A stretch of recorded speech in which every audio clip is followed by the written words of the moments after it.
Jérôme Fourquet vient de nous rejoindre. Bonsoir Jérôme Fourquet, vous êtes Bonsoir. politologue, auteur de La France d'après. Emmanuel Macron a raison de déployer tant d'énergie. Il s'est rendu dans quatre endroits. Il était en Israël, du côté de Ramallah, ensuite Jordanie, Égypte, pour tenter de mettre en place une coalition internationale, enfin une coopération internationale pour lutter contre le terrorisme. C'est un peu le rôle historique de la France.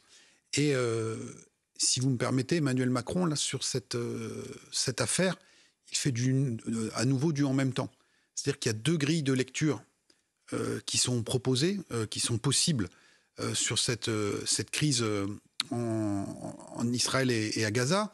Soit on est sur la question du choc de civilisation et d'une civilisation occidentale qui doit mener la guerre au terrorisme et la coalition contre le Hamas, comme on avait monté une coalition contre Daesh. Et donc, c'est cette vision-là qui s'est ancrée notamment suite à la révélation des drames et des horreurs qui ont été perpétrés par le Hamas. Soit, il y a l'autre grille de lecture, c'est le énième épisode du conflit israélo-palestinien. C'est deux grilles de lecture. Et en fonction de la grille de lecture... Laquelle est la vôtre alors ? Chacun jugera, mais Emmanuel Macron l'a fait du en même temps, c'est-à-dire qu'il y a à la fois la première grille de lecture, dans la coalition contre le Hamas comme celle contre Daesh. On ne va pas faire de hiérarchie entre les deux mouvements, ce sont tous les deux des mouvements terroristes. Et en même temps, il rappelle la colère dans les pays arabes et il dit des mots forts en disant la question palestinienne n'a jamais été réglée. Et donc, il essaie de rappeler que ce sujet-là, ou cette dimension-là, existe également. On peut faire du en même temps, c'est-à-dire dire Israël a le droit de se défendre dans les règles du droit international, et en même temps, on apporte de l'aide humanitaire à Gaza. C'est du en même temps possible ? Je pense que on a déjà fait ça historiquement. Hein. Rappelez-vous, au début des années 80, quand l'OLP de Yasser Arafat, le Fatah, était acculé par Tsahal au Liban, ce sont des navires français qui avaient exfiltré les combattants palestiniens pour aller les mettre à l'abri en Tunisie. Et en même temps, on reconnaissait à Israël le droit de se défendre. Je pense qu'Emmanuel Macron veut essayer de renouer avec le positionnement historique qui est celui de la France. Et puis il a aussi, en tant que président de la République, un œil sur la situation intérieure en France où il essaye de faire baisser la température et éviter une montée des tensions. Vous parlez de nos banlieues, pour être très clair. Vous avez le sentiment qu'il y a un risque d'embrasement des banlieues en lien avec ce qui se passe en Israël. Des banlieues ou d'autres types de quartiers, mais on a vu aussi ces images de manifestations de soutien à la cause palestinienne. Donc là aussi, historiquement, toute une partie de la gauche française s'est mobilisée pour la lutte du peuple palestinien, mais comme je disais, c'est un autre symptôme du passage à cette France d'après. Il y a 30 ou 40 ans, on ne criait pas Allah Akbar dans ce type de manifestation. Et donc, on voit bien que la nature des choses est en train d'évoluer. Emmanuel Macron essaye de maîtriser tout cela. Quand on dit on craint une importation du conflit sur notre territoire, c'est une formule pudique, en fait, puisque ce qui s'est passé lors des précédentes interventions militaires israéliennes dans les territoires occupés, ça a été en France, en 2014, à l'occasion de l'opération Bordure protectrice, une attaque de synagogue, la montée des actes antisémites, et on avait déjà vu ça en 2010 et en 2008 lors de précédentes tensions dans cette partie du monde. Dans ce livre, La France d'après, vous auscultez la société française et les fractures françaises. Elles peuvent s'aggraver, ces fractures françaises, à la lumière sombre de ce qui se passe actuellement en Israël. On a vu déjà les actes antisémites qui explosent dans notre pays, des citoyens de confession juive qui sont terrorisés, qui dévissent les mezuzahs du pas de leur porte. On est déjà impacté par le conflit ? Alors oui, on l'est comme on l'est à chaque période de tension dans cette partie du monde, hein, si on refait la chronologie. Et la grande bascule pour la communauté juive remonte au début des années 2000, avec le déclenchement de la deuxième intifada dans les territoires occupés, qui va avoir comme répercussion ici en France la montée des actes antisémites et le fait qu'une partie de la population juive va quitter la France et aller se réfugier en Israël où elle pensait être davantage protégée, ce qui explique aussi le bilan particulièrement élevé que la France a déploré, puisqu'on a 31 morts français dans ces attentats. Et on avait beaucoup parlé, par exemple, de l'attaque de Karachi contre des employés des constructions navales françaises. Il y avait eu 11 morts à Karachi. Là, 31 morts français à l'étranger, c'est quasiment du jamais vu. Jérôme Fourquet, on est en direct sur Europe 1 et sur CNews. Ça a provoqué aussi des fractures au niveau politique. La France insoumise s'est singularisée depuis ces 17 derniers jours en refusant, pour une partie d'entre elles, et notamment Jean-Luc Mélenchon, de qualifier de terroriste le groupe Hamas, se réfugiant devant le concept de crime de guerre, faisant des jeux de mots extrêmement douteux sur la présidente de l'Assemblée nationale, Yael Braun-Pivet, accusée de camper, entre guillemets, à Tel Aviv. La France insoumise continue à jouer une partition politique assez, comment est-ce qu'on peut la qualifier, indigne ? Oui, tout à fait. Alors, il faut voir la stratégie qu'il a derrière. Il y a deux dimensions, je pense. D'abord, on est dans la gauche de la gauche, donc il y a une histoire de solidarité avec le peuple palestinien. Et ce que peut-être certains ne veulent pas voir, c'est que la nature de ce combat a en partie changé. L'autre dimension, c'est que Jean-Luc Mélenchon et ses lieutenants ont très clairement identifié le fait qu'ils avaient fait des scores très importants dans les banlieues françaises. On rappelle, 45% au premier tour en Seine-Saint-Denis.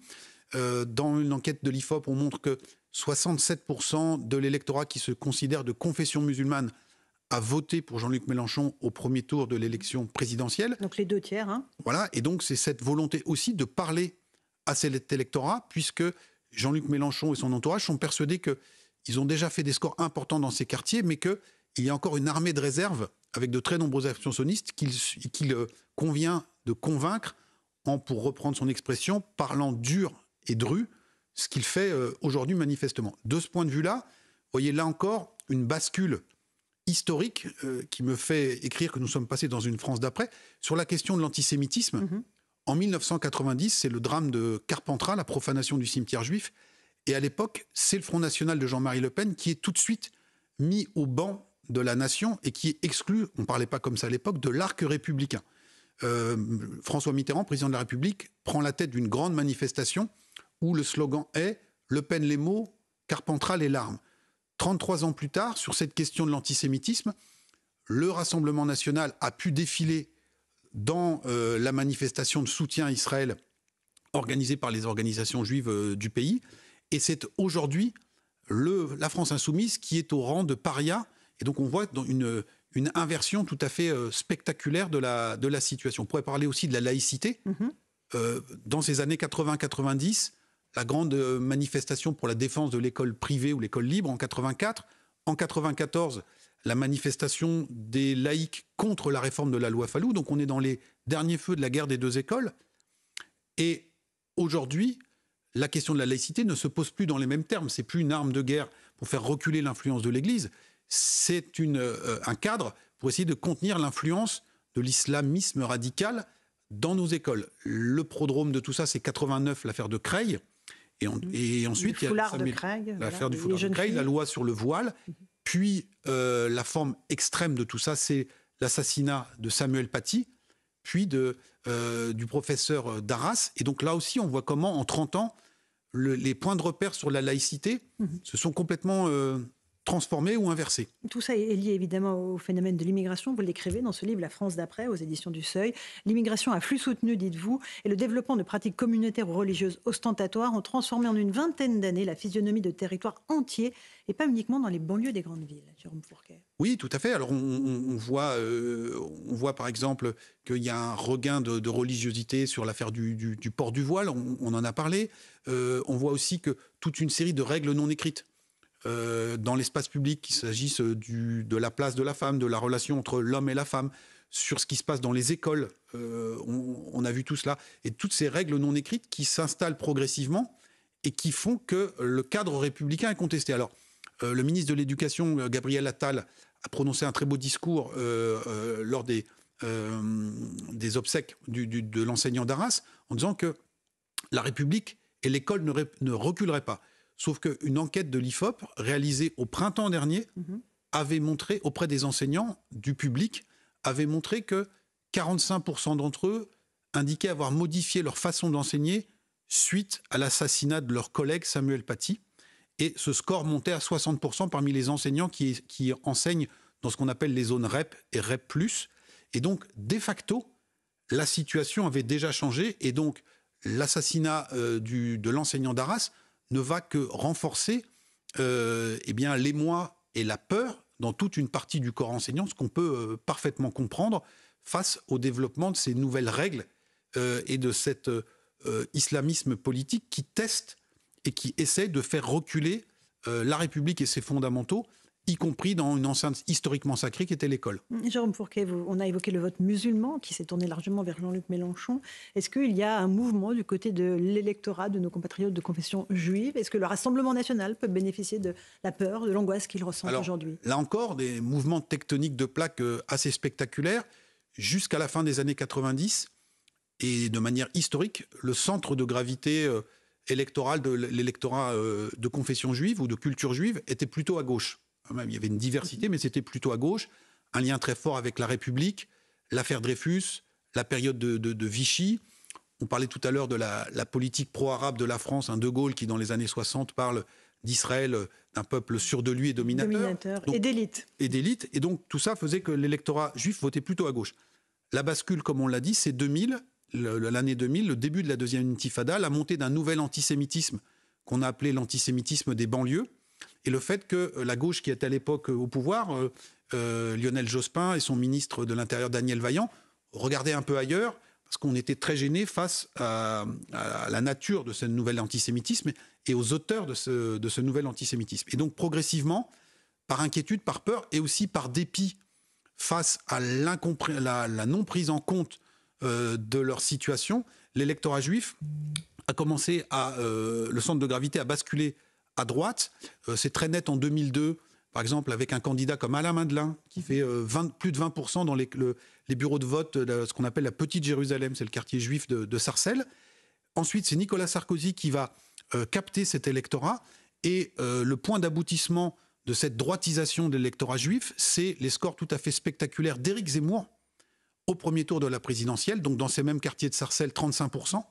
Et parmi les Français binationaux ou vivant en Israël et qui ont la nationalité française et qui se sont exprimés lors de cette élection présidentielle, 56% d'entre eux avaient voté pour Éric Zemmour, le même Éric Zemmour qui avait évoqué que Pétain avait protégé les Juifs, qui avait fustigé le fait que les enfants juifs de Toulouse qui avaient été assassinés par Mohamed Merah soient enterrés en Israël. Et tout ça, on pensait que c'était rédhibitoire dans l'électorat juif et qu'il ne pouvait pas faire de score. Et malgré ça, il a fait ces scores très impressionnants, ce qui montre bien, le niveau d'inquiétude de toute une partie de l'électorat juif vis-à-vis de la situation qui est la sienne. Et cet électorat-là, Jérôme Fourquet, peut-il se tourner vers Marine Le Pen en dépit du nom qu'elle porte?